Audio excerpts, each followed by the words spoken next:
The Epilogue of the Shadow Farm. The sun began to rise over the horizon.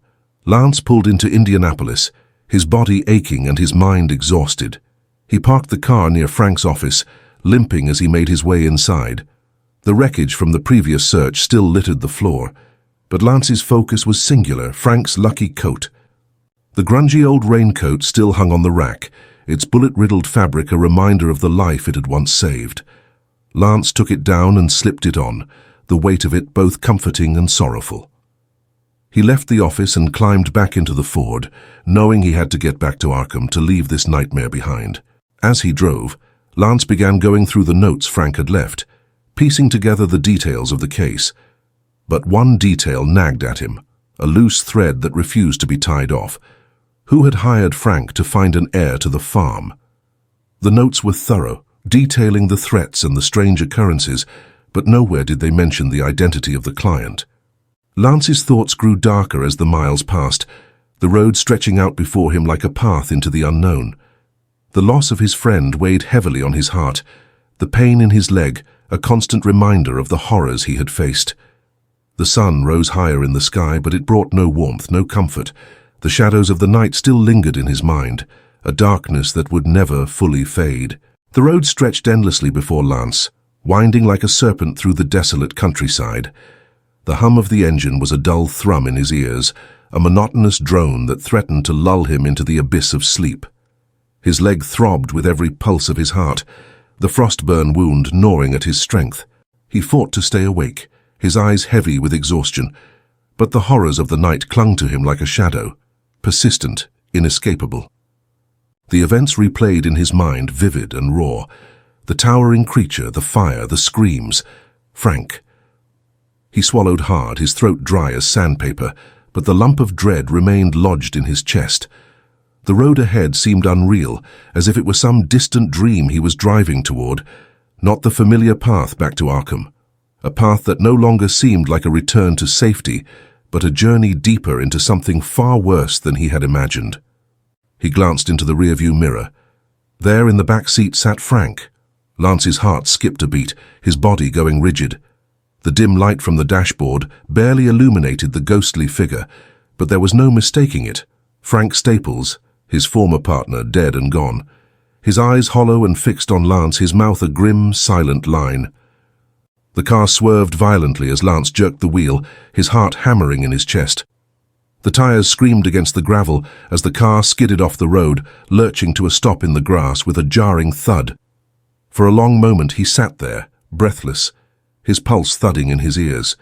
The only sound was the idling engine and the frantic beat of his own heart. Slowly, as if compelled by some grim curiosity, he looked back into the rearview mirror. Nothing. The back seat was empty. He let out a shuddering breath, a wild, nervous laugh bubbling up from his throat, spilling into the stillness of the car. His laughter grew louder, uncontrollable, as the weight of the night's events crashed down on him all at once. The absurdity of it all, the monstrous shadow, the fire, the thing that had consumed Orville, and now Frank's spectre, had broken something inside him. This was madness. He was mad. This was what it must be like to lose one's mind, to be cast adrift in a sea of insanity with no hope of finding the shore. He pressed his palms into his eyes, the laughter still bubbling up, threatening to consume him whole. His hands shook, his leg throbbed, his mind spun in endless circles.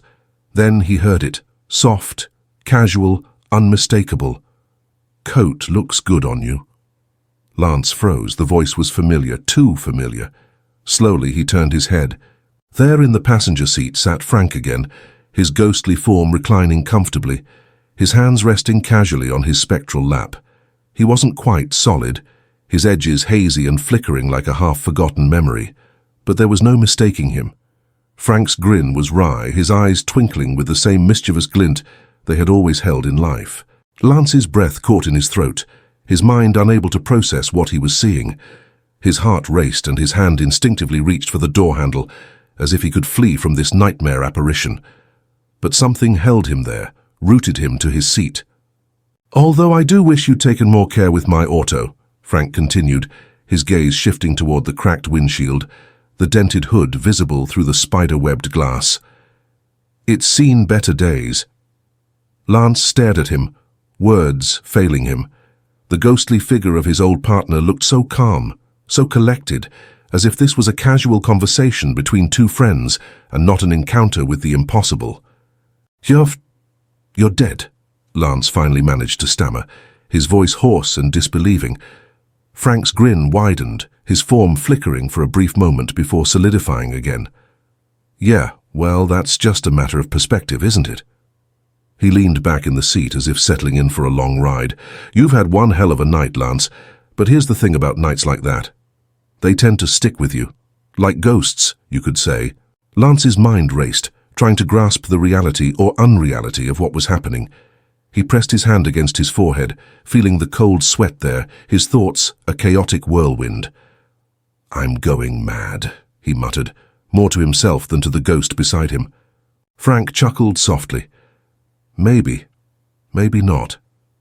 But that's not really the point, is it?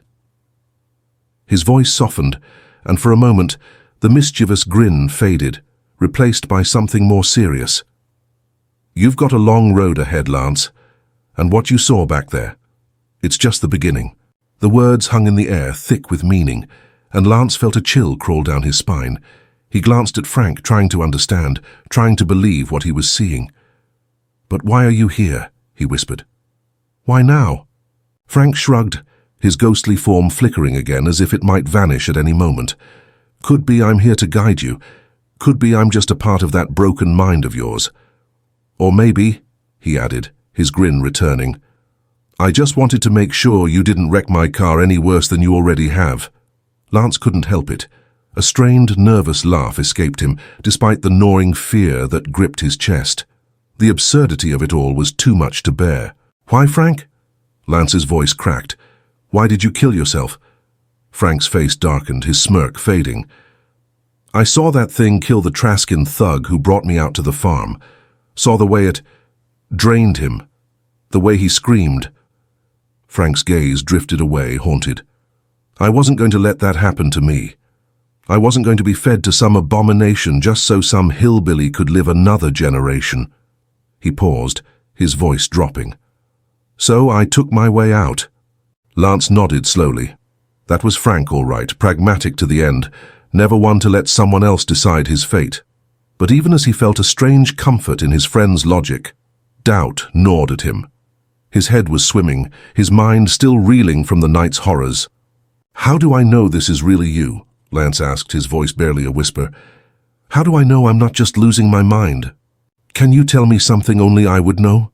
Frank chuckled, the sound soft but real echoing through the cramped car. You don't, Lance. Asking me to tell you something only you would know won't help. Your mind could fill in the blanks. Lance sighed. Then what the hell am I supposed to do? Frank leaned back, his form flickering slightly, like a projection on the edge of fading out. As much as I tried to stick to the simple stuff, cheating husbands, low-level crooks, blackmailers, I kept running into things, Lance. Strange things, things I couldn't explain. I tried to ignore it, to shove it all aside, but it kept finding me, kept pulling me into something bigger, something darker. Frank's eyes met Lance's, and there was an intensity in them that Lance hadn't seen in life. There's something out there, bigger than you ever imagined. Lance's throat tightened. He thought of the creature, the horror that had loomed over him in the woods.